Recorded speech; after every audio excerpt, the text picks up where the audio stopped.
कौसल्या सुप्रजा रामः पूर्वा सन्ध्या प्रवर्तते उत्तिष्ठ नरशार्दूल कर्तव्यं दैवमाह्निकम् कौसल्या सुप्रजा रामः पूर्वा सन्ध्या प्रवर्तते उत्तिष्ठ नरशार्दूल कर्तव्यं दैवमाह्निकम् उत्तिष्ठोत्तिष्ठ गोविन्द उत्तिष्ठ गरुडध्वज उत्तिष्ठ कमलाकान्त त्रैलोक्यं मङ्गलं कुरु उत्तिष्ठोत्तिष्ठ गोविन्द उत्तिष्ठ गरुडध्वज उत्तिष्ठ कमलाकान्त त्रैलोक्यं मङ्गलं कुरु मातः समस्त जगतां मधुकैटभारेः वक्षो विहारिणि मनोहर दिव्यमूर्ते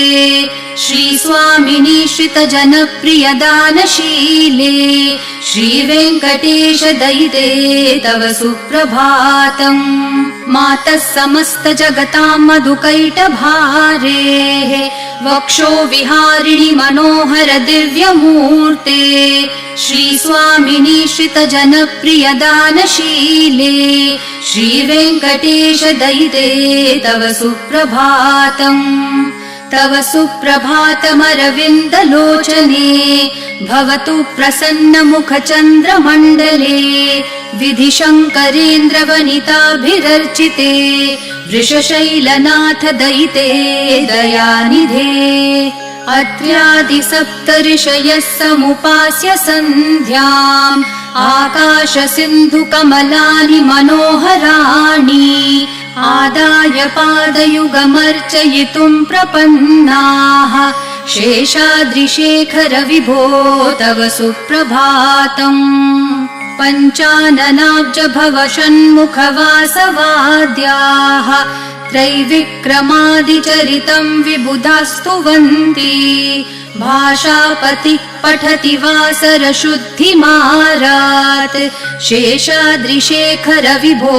तव सुप्रभातम् ईषत्प्रफुल्ल सरसीरुहनारिकेलपूगद्रुमादिसुमनोहर पालिकानाम् आवाति मन्दमनिलः सह दिव्यगन्धैः शेषाद्रिशेखर विभो तव सुप्रभातम् उन्मील्य नेत्रयुगमुत्तम पञ्चरस्था पात्रावशिष्ठ कदलीफलपायसानि भूत्वा सलीलमथ केलिशुकः पठन्ति शेषाद्रिशेखर विभो तव सुप्रभातम् तन्त्री प्रकर्ष मधुरस्वनया विपञ्च्या गायत्यनन्तचरितं तव नारदोऽपि भाषा समग्रमसकृत्करचार रम्यम् शेषाद्रिशेखर विभो तव सुप्रभातम् भृङ्गावली च मकरन्दरसानुविद्ध झनकार गीतनिनदैः सह सेवनाय निर्यात्युपान्तसरसी कमलोदरेभ्यः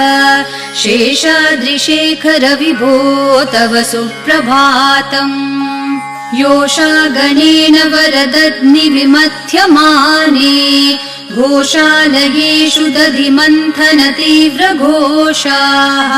रोषात् कलिं वदधते ककुभश्च कुम्भाः शेषाद्रिशेखर विभो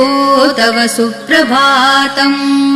पद्मेश मित्र शतपत्र गतालिवर्गाः हर्तुं श्रियं कुवलयस्य निजाङ्गलक्ष्म्या भेरीनिनादमिव बिभ्रति तीव्रनादम् शेषाद्रिशेखर विभो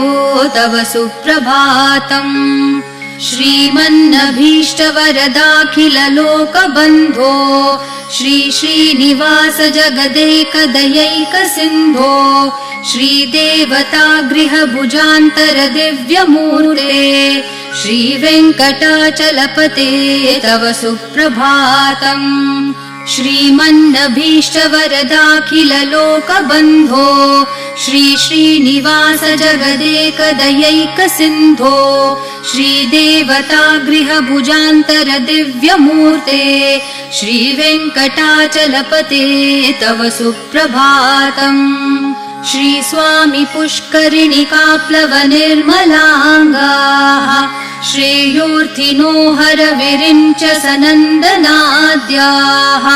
द्वारे वसन्ति वरवेत्रहतोत्तमाङ्गाः श्रीवेङ्कटाचलपते तव सुप्रभातम् श्रीशेषशैलगरुडाचल वेङ्कटाद्रिनारायणाद्रिवृषभाद्रिवृषाद्रिमुख्याम् आख्याम् त्वदीयवसतेरनिशं वदन्ति श्रीवेङ्कटाचलपते तव सुप्रभातम् सेवापरः शिवसुरेश कृशानुधर्मरक्षोऽम्बुनाथ पवमानधनाधिनाथाः बद्धाञ्जलि प्रविलसन्निज शीर्षदेशाः श्रीवेङ्कटाचलपते तव सुप्रभातम्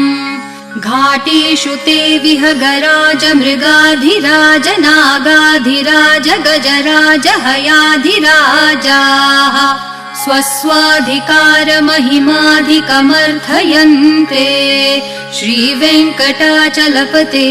तव सुप्रभातम्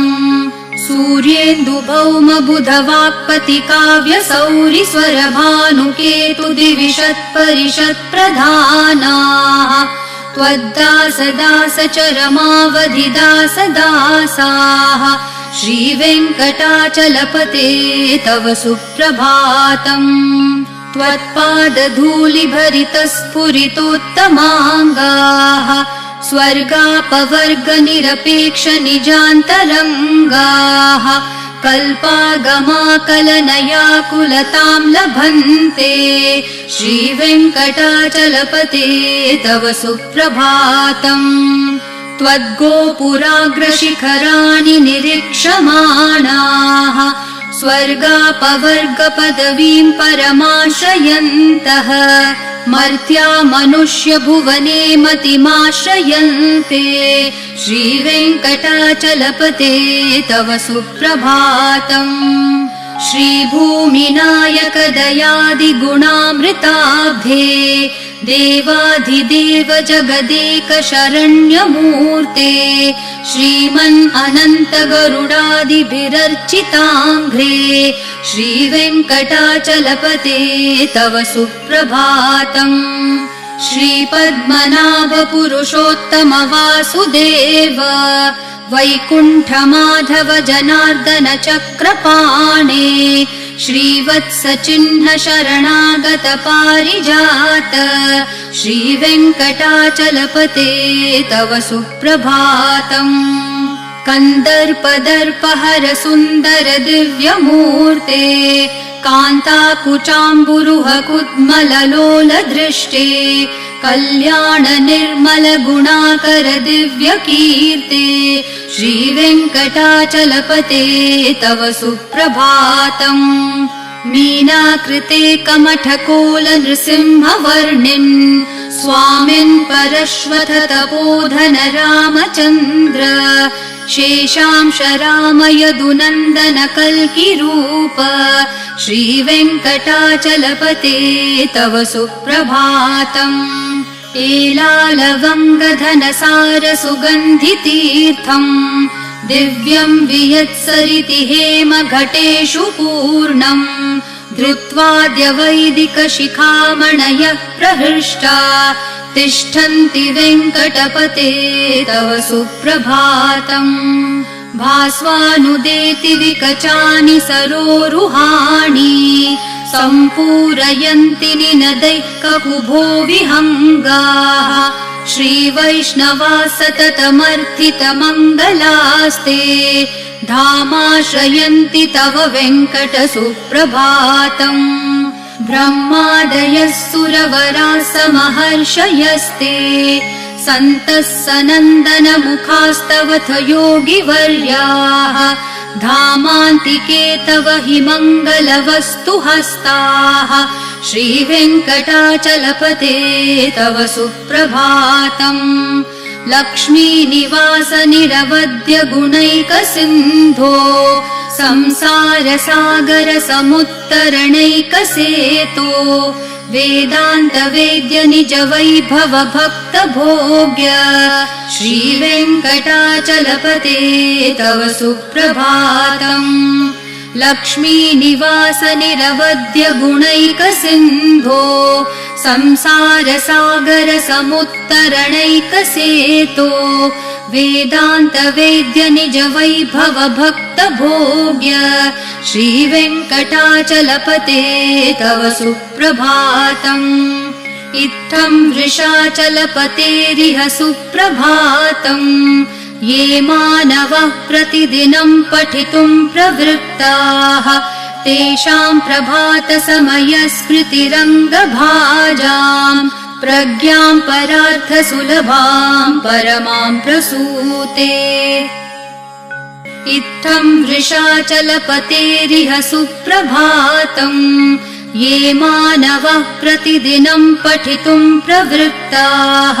तेषां प्रभातसमयस्मृतिरङ्गभाजाम् प्रज्ञां परार्थसुलभां परमां प्रसूते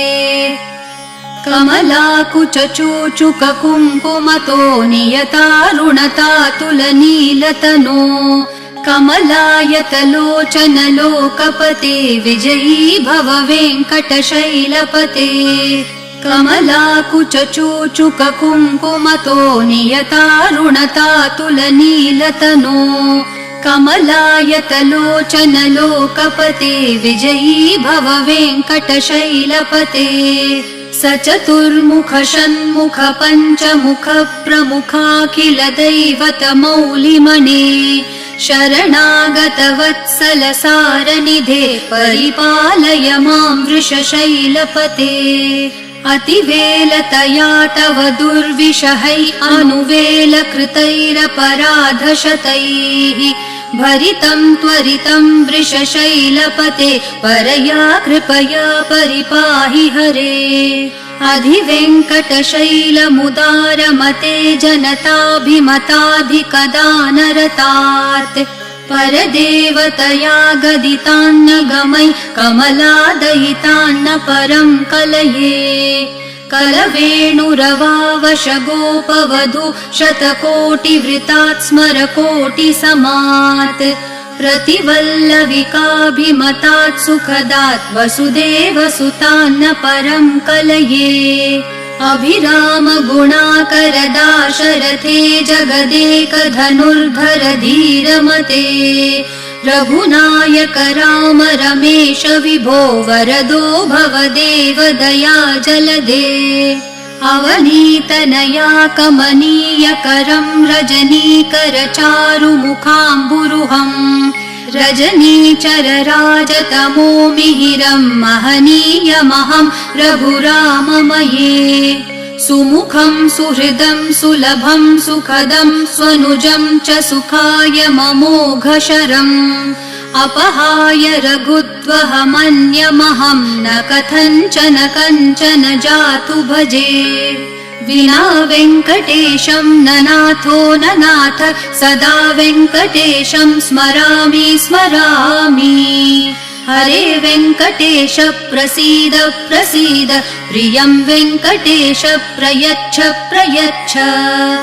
विना वेङ्कटेशं न नाथो न नाथ सदा वेङ्कटेशं स्मरामि स्मरामि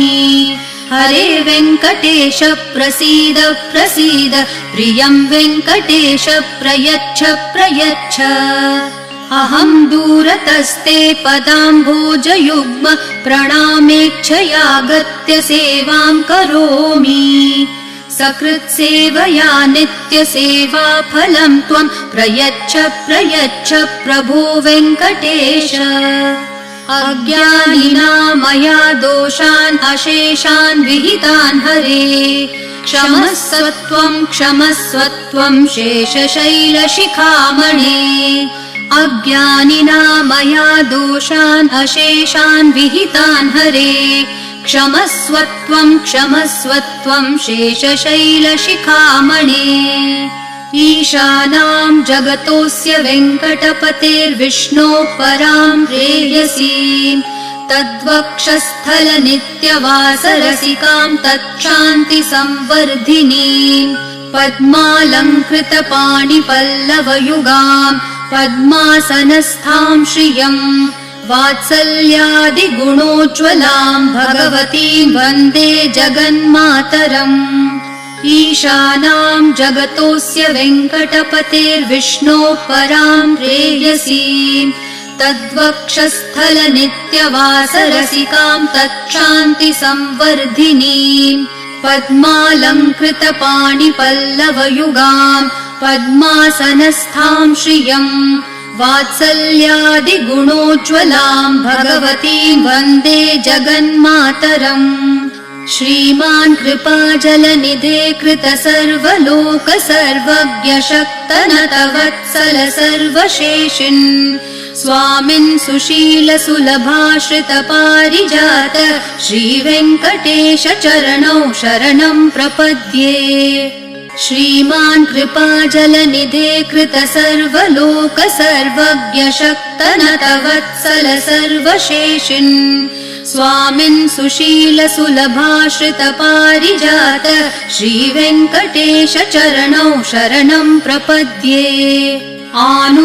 आनूपुरार्पितसुजात सुगन्धिपुष्पसौरभ्य सौरभकरौ समसन्निवेशौ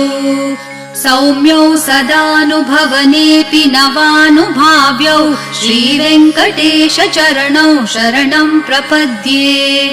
सद्यो विकासि समुदित्वरसान्द्ररागः सौरभ्य निर्भर सरोरुह साम्यवार्ताम्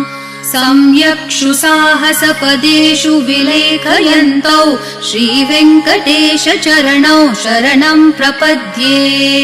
रेखामयध्वज सुधाकलशातपत्रवज्राङ्कुशाम्बुरुहकल्पकशङ्खचक्रैः भव्यैरलङ्कृततलौ परतत्त्वचिह्नैः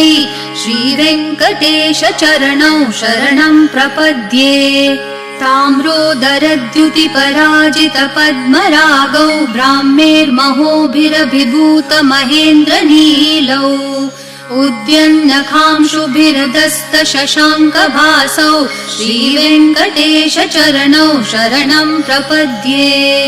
सप्रेमभीतिकमलाकरपल्लवाभ्यां सम्माहनेऽपि सपदिक्लममादधानौ कान्ताववाङ्मनसगोचरसौ कुमार्यौ श्रीवेङ्कटेश चरणौ शरणं प्रपद्ये लक्ष्मीमहीतदनुरूपनिजानुभावन्नीलादिदिव्यमहिषीकरपल्लवानाम् आरुण्यसङ्क्रमणतः किल सान्द्ररागौ श्रीवेङ्कटेश चरणौ शरणं प्रपद्ये नित्यानमद्विधि शिवादिकिरीटकोटि प्रत्युक्तदीप्तिनवरत्नमःप्ररोहैः नीराजनाविधिमुदारमुपादधानौ श्रीवेङ्कटेश चरणौ शरणं प्रपद्ये विष्णोपदे परम इत्युदितः प्रशंसो यौ मध्य उत्स इति भोग्यतयाप्युपातौ भूयस्ततेति तव पाणितलप्रदिष्टौ श्रीवेङ्कटेश चरणौ शरणं प्रपद्ये पार्थाय तत्सदृशसारथिना त्वयैव यौ दर्शितौ स्वचरणौ शरणं व्रजेति भूयोऽपि मह्यमिह तौ करदर्शितौ ते श्रीवेङ्कटेश चरणौ शरणं प्रपद्ये मन्मूर्धिकालियफने विकटाटवीषु श्रीवेङ्कटाद्रिशिखरे शिरसि श्रुतीनाम् चित्तेऽप्यनन्यमनसां सममाहितौ ते श्रीवेङ्कटेश चरणौ शरणं प्रपद्ये आम्लानहृष्यदवनीतलकीर्णपुष्पौ श्रीवेङ्कटाद्रिशिखराभरणायमानौ आनन्दिताखिलमनोनयनौ तवेतौ श्रीवेङ्कटेश चरणौ शरणं प्रपद्ये प्रायप्रपन्नजनता प्रथमावगाह्यो मातुस्तनाविविशिशोरमृतायमानौ प्राप्तौ परस्परतुलामतुलान्तरौ ते श्रीवेङ्कटेशचरणौ शरणं प्रपद्ये सत्वोत्तरैः सततसेव्यपदाम्बुजेन संसारतारकदशार्द्रदृगञ्चलेन सौम्योपयन्तृमुनिना मम दर्शितौ ते श्रीवेङ्कटेशचरणौ शरणं प्रपद्ये सत्वोत्तरैः सततसेव्यपदाम्बुजेन संसारतारकदशार्द्रदृगञ्चलेन सौम्योपयन्तृमुनिना मम दर्शितौ ते श्रीवेङ्कटेशचरणौ शरणं प्रपद्ये श्रीशश्रिया घटिकया त्वदुपाय भावे प्राप्ये त्वयि स्वयमुपेयतया स्फुरन्त्या नित्याश्रिताय निरवद्य गुणाय तुभ्यं स्यां किङ्करो वृषगिरीश न जातु मह्यम् श्रीशश्रिया घटिकया त्वदुपाय भावे प्राप्ये त्वयि स्वयमुपेयतया स्फुरन्त्या नित्याश्रिताय निरवद्य गुणाय तुभ्यं स्यां किङ्करो वृषगिरीश न जातु मह्यम् श्रियः कान्ताय कल्याणनिधये निधयेऽर्थिनां श्रीवेङ्कटनिवासाय श्रीनिवासाय मङ्गलम् श्रियः कान्ताय कल्याणनिधये निधयेऽर्थिनां श्रीवेङ्कटनिवासाय श्रीनिवासाय मङ्गलम् लक्ष्मी सविभ्रमालोकसुप्रविभ्रमचक्षुषे चक्षुषे सर्वलोकानां वेङ्कटेशाय मङ्गलम् श्रीवेङ्कटाद्रिशृङ्गाग्रमङ्गलाभरणाङ्ग्रये मङ्गलानां निवासाय श्रीनिवासाय मङ्गलम्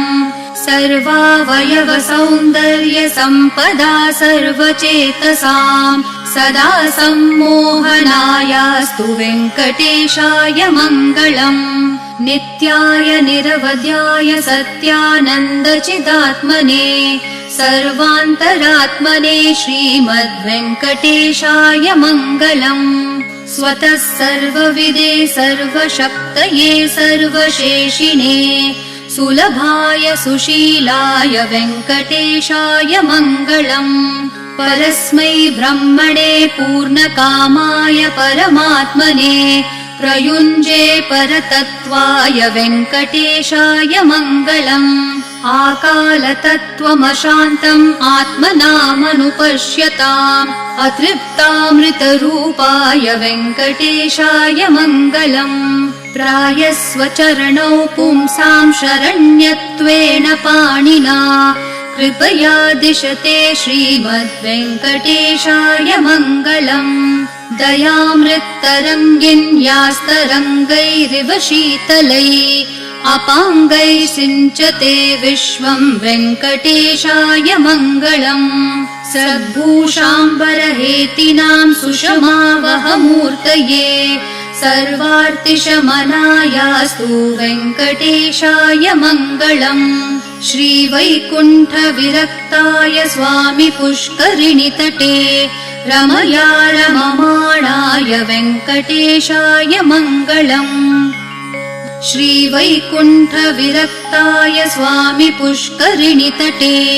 रमया रममाणाय वेङ्कटेशाय मङ्गलम् श्रीमत्सुन्दरजामातृमुनिमानसवासिने सर्वलोकनिवासाय श्रीनिवासाय मङ्गलम् मङ्गलाशासनपरैर्मदाचार्य पुरोगमैः